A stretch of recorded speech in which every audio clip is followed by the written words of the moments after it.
Sure. My wife and I moved here shortly after 9/11, after retiring as a police officer in Nassau County, New York. We had our house built here in Suntree area.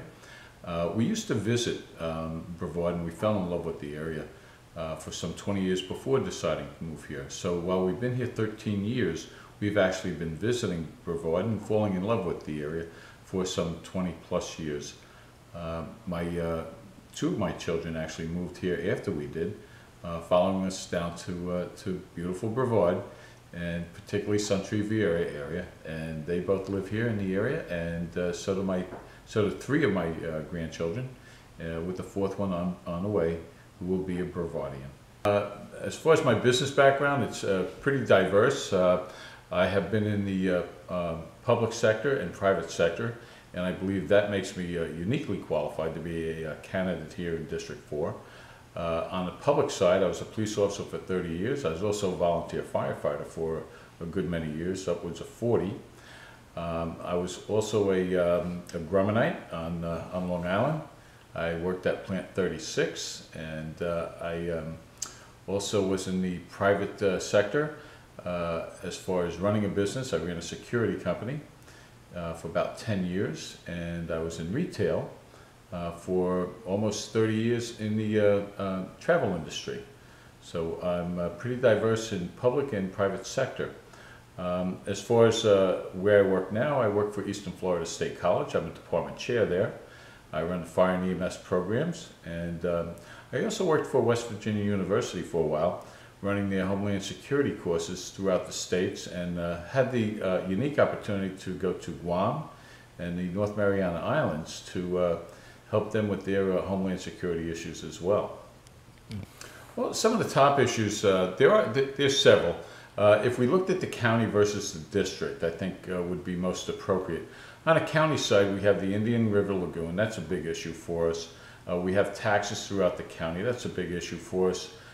We have economic development. Once again, tremendous issue for us. Brevard is definitely at a crossroads, and we need to start looking at where we want to go in the future. Mm-hmm.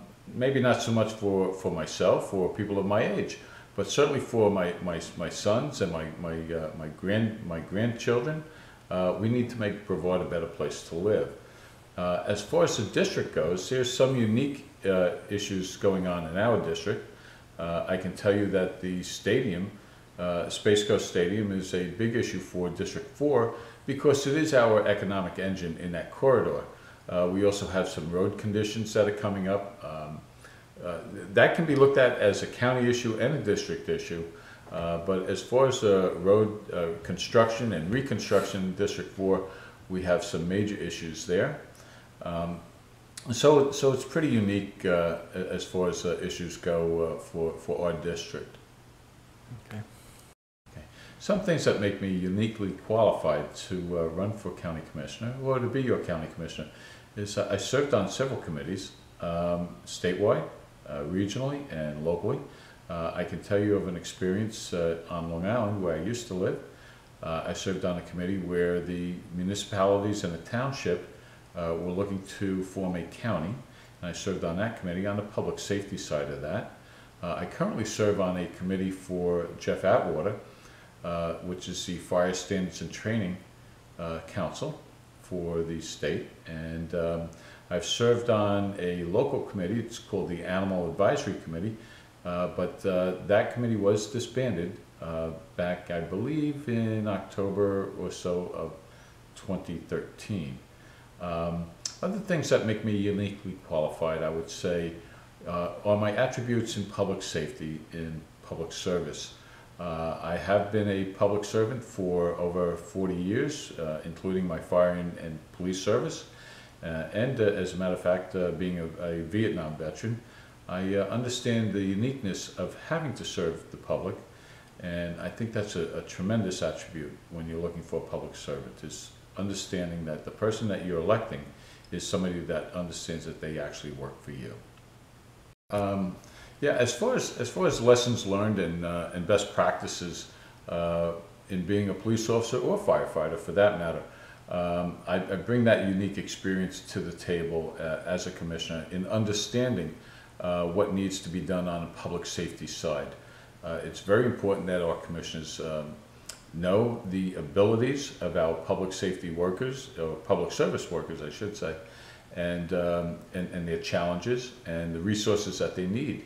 So it's commonplace for people like myself who have served in the public sector to understand that and to be able to get those resources and make them available to our firefighters and our police officers or deputy sheriffs, the sheriff's department, and of course our emergency management folks, which quite often are kind of left out of the equation.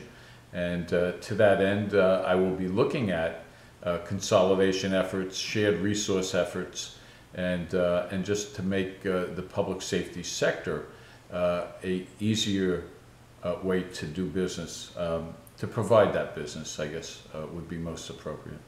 Yeah, well, they can go to my website. It's www.votebillklein.com. It's real easy.